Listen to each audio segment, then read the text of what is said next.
Bonjour à toutes et à tous, c'est Magic Focus, j'espère que vous allez bien. Alors aujourd'hui on se retrouve dans cette nouvelle vidéo pour parler de tout ce qui vous attend dans les parcs Disney en 2019. Et l'année 2019 risque d'être très chargée. Vous allez voir, il y a pas mal de choses qui vont se passer. Donc voilà, à vos agendas. J'espère que cette vidéo vous plaira et que surtout vous allez noter les événements qui vont vous intéresser. Alors, on va déjà parler bien évidemment de Disneyland Paris et puis ensuite on parlera des autres resorts Disney. Donc on va voir tout ce qui va se passer en 2019 dans la Disney Sphere, voilà, sur les parcs Disney. Alors on va commencer bien sûr par Disneyland Paris. Et au premier trimestre 2019, on devrait enfin avoir la réouverture de Phantom Manor. Initialement, l'ouverture était prévue en octobre 2018, puis repoussée en janvier, et il semblerait qu'elles soient encore repoussées. Mais on devrait normalement avoir cette réouverture enfin au premier trimestre 2019, donc à peu près entre février et mars 2019. Donc en fait, il va y avoir bien sûr beaucoup de nouvelles choses dans cette version de Phantom Manor, une nouvelle stretching room. Donc là, c'est l'ascenseur hein, pour ceux qui ne connaissent pas. Nouvelle stretching room, mais également bien sûr de nouveaux effets spéciaux, de nouveaux effets sonores, utilisation de mapping. Bref, on devrait être très surpris par cette réhabilitation qui sera un véritable update, un véritable dépoussiérage de Phantom Manor, donc ouverture prévue donc premier trimestre 2019. Dès janvier, de janvier à mars, on va retrouver la saison de la Force au parc Walt Disney Studios qui aura changé de nom. Hein. Il ne s'agira plus de la Season of the Force, mais de Legends of the Force. Voilà. Donc on retrouvera grosso modo la même chose que 2018 et que l'année précédente aussi, à peu près la même chose, à savoir la parade des Stormtroopers ou encore un show au niveau de la tour de la Terreur et aussi un show nocturne sur la tour de la Terreur également, avec la seule différence qu'on rencontrera cette année, et bien Chewbacca. Donc pour les amoureux de Chewbacca, ça va être parfait. Donc Season of the Force de janvier à mars. Et en même temps, et oui, parce que cette année débutera fort au niveau des saisons à Disneyland Paris, puisqu'on retrouvera tout simplement Princesse et Pirates. Le retour de Princesse et Pirates également de janvier à mars au parc Disneyland. Une saison qui devrait être à peu près sensiblement la même. C'est vrai que il y a eu un gros succès de Princesse et Pirates l'année dernière. Alors c'est vrai que c'est un petit peu bizarre, hein, j'en conviens, d'avoir cette saison finalement au mois de janvier, en février, en plein hiver. C'est une saison qui sonnait plutôt printemps. Mais bon, pourquoi pas. En tout cas, grand retour donc attendu de Princesse et Pirates de janvier à mars. Ensuite, bien sûr, le printemps sera marqué quant à lui de mars à juin par le retour des super-héros. Hein. L'été des super-héros Marvel fera place au printemps des super-héros Marvel avec probablement plus ou moins la même chose. J'espère tout de même quand même qu'ils vont mettre des nouveaux points de rencontre, des meet and greet, ça serait quand même très intéressant. Et puis surtout, qu'ils retravaillent le show de l'Alliance des super-héros qui avait été quand même assez catastrophique en 2018. Donc qu'ils refassent vraiment leur possible hein, pour gommer tous les problèmes techniques qu'il y avait. Hein. C'est un show qui a rarement tourné avec tous ses effets. C'est un show qui a été interrompu de nombreuses fois. Donc tout ça, on ne veut plus le voir en 2019. Et puis, pourquoi pas refaire un peu le scénario. Il y avait quand même quelques longueurs. Et il faut savoir que le spectacle n'a quasiment jamais été diffusé en intégralité. Donc ça serait bien que pour le printemps 2019, Disney diffuse ce spectacle en intégralité. On verra bien, mais il y a quand même beaucoup de travail à faire sur ce spectacle. J'espère qu'on sera à nouveau agréablement surpris. Ensuite, c'est une grande première, le retour d'un été depuis le temps qu'on n'avait pas le retour d'une saison d'été au parc Disneyland. Et bien voilà, de juin à septembre, on aura le retour d'une saison d'été orientée sauvage, orientée un peu wild. Il n'y a pas le nom, hein, bien sûr, encore de cette saison, mais on devrait retrouver quelque chose orienté autour des animaux un peu sauvages, puisque par exemple, on devrait retrouver une grande cavalcade sur le livre de la jungle, donc voilà, mais aussi bien sûr un nouveau show sur le Roi Lion. Le Chaparral Theater va réouvrir pour l'occasion avec un tout nouveau show qui s'annonce assez grandiose sur le Roi Lion, très différent de celui que nous avions il y a quelques années à Vidéopolis bien sûr. Donc ça va vraiment être quelque chose de très intéressant, donc de juin à septembre. Bien sûr, au Walt Disney Studios, il y aura pendant cette même période le retour du rendez-vous gourmand qui pourrait être encore étendu par rapport au rendez-vous gourmand de 2018 qui avait été lui-même étendu par rapport au rendez-vous gourmand de 2017. Bref, on devrait avoir donc le retour des rendez-vous gourmands au Walt Disney Studios de juin à septembre. Ensuite, la période d'Halloween arrivera bien sûr en octobre avec Phantom Manor Holiday potentiellement à Phantom Manor, et puis Noël qui devrait revenir bien sûr de novembre à décembre dans la continuité des saisons que l'on connaît avec tout de même eh bien, le retour du Chaparral Theater, donc on pourra peut-être retrouver une nouvelle version du sing-along de Frozen ou d'autres surprises. Ça, on verra bien. En tout cas, bien sûr, la saison de Noël sera un immanquable également en 2019.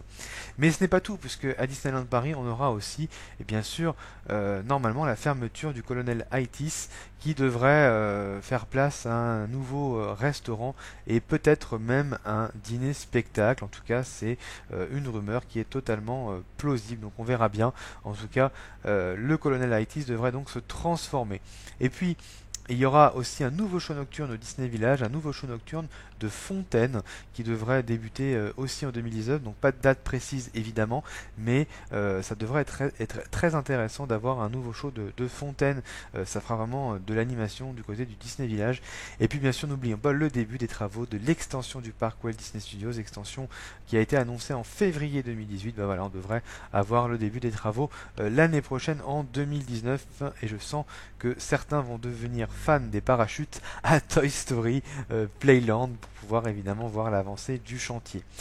Du côté de Disneyland Resort, eh bien, il y aura la finalisation de Pixar Pier en début 2019, avec un nouveau carrousel et une statue de Jessie géante juste à côté.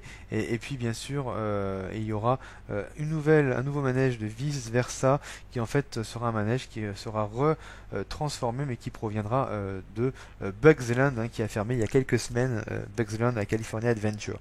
Et puis le gros événement à Disneyland Resort, c'est l'ouverture en 2019, bien sûr en été 2019, de Galaxy's Edge. Le Star Wars Land va arriver donc au Disneyland Park. Donc ça c'est quand même très intéressant bien évidemment, d'autant plus que ça donnera un aperçu de ce qu'on pourra éventuellement avoir nous à Disneyland Paris dans quelques années. Donc Galaxy's Edge qui va ouvrir donc été 2019 avec donc deux nouvelles attractions, à savoir le Faucon Millennium, mais aussi bien évidemment Battle Escape, le gros Dark Ride Battle Escape, de nouveaux restaurants, de nouvelles boutiques et de nouvelles interactivités jamais vues dans un parc Disney. Donc ça va vraiment être énorme. Ensuite, à Walt Disney World, dès l'été 2019, l'attraction Mickey, Mickey Minnie's Runaway Railway, qui va donc prendre place à l'intérieur du Chinese Theater, qui accueillait autrefois l'attraction The Great Movie Ride. Donc ça va être très intéressant, parce que ça devrait être un gros Dark Ride, là aussi, avec de nouvelles technologies utilisées. Bref, ça va vraiment être très intéressant. On a vraiment hâte de voir ce nouveau Dark Ride, et puis là aussi, Galaxy's Edge qui ouvrira à l'automne, un petit peu de retard par rapport à Disneyland, automne 2019. Donc là pareil, les deux attractions majeures, plus les restaurants, les boutiques et les interactivités, exactement comme à Disneyland. Donc ça devrait être, là aussi être très intéressant. Donc ces deux nouvelles attractions, Mickey et Galaxy's Edge, vont ouvrir bien évidemment au parc Disney's Hollywood Studios. Et puis, fin 2019, on devrait retrouver un nouveau show nocturne à Epcot, bah oui, puisque Illuminations Reflections of Earth va disparaître au profit tout simplement d'un nouveau spectacle nocturne. Voilà, donc on n'a pas encore trop de détails. Donc du coup, ça va vraiment être, je pense, très intéressant. Ça va être bien sûr une belle évolution. Il était temps, bien sûr, que ce spectacle s'en aille après tant de décennies. Au service d'Epcot. Donc là, on va retrouver donc ce tout nouveau show nocturne. Ça s'annonce très intéressant. Et puis, n'oublions pas qu'il va y avoir la D23 Expo au Anaheim Convention Center. D23 Expo du 23 au 26 août, où nous allons apprendre sur les nouvelles productions Disney, mais aussi sur toutes les nouvelles attractions qu'il y aura dans les parcs américains. Et on espère aussi avoir bien sûr quelques confirmations pour Disneyland Paris.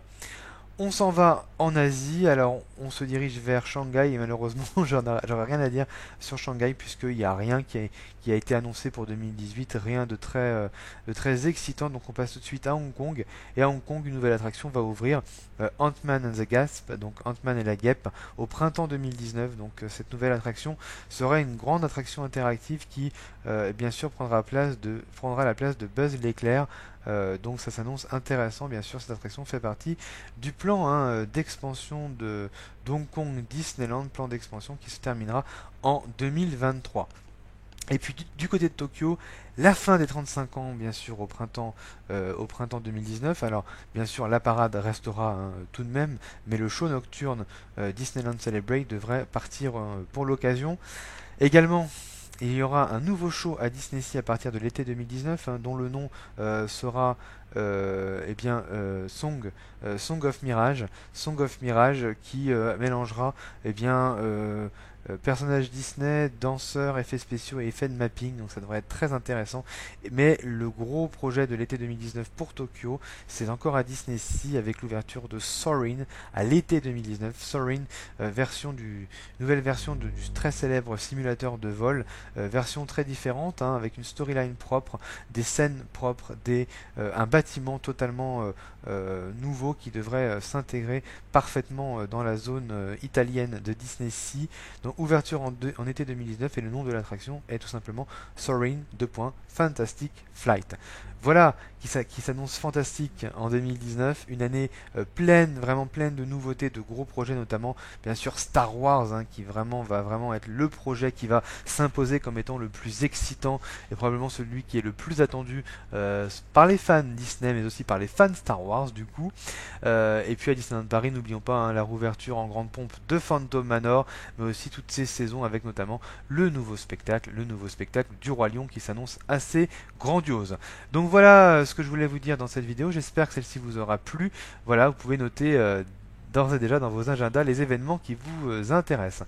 Donc voilà, on se retrouve dans une prochaine vidéo. Merci beaucoup d'avoir regardé. N'hésitez pas à vous abonner, ça me fait énormément plaisir. Un énorme merci aux gens qui se sont abonnés et à ceux bien sûr qui s'abonneront.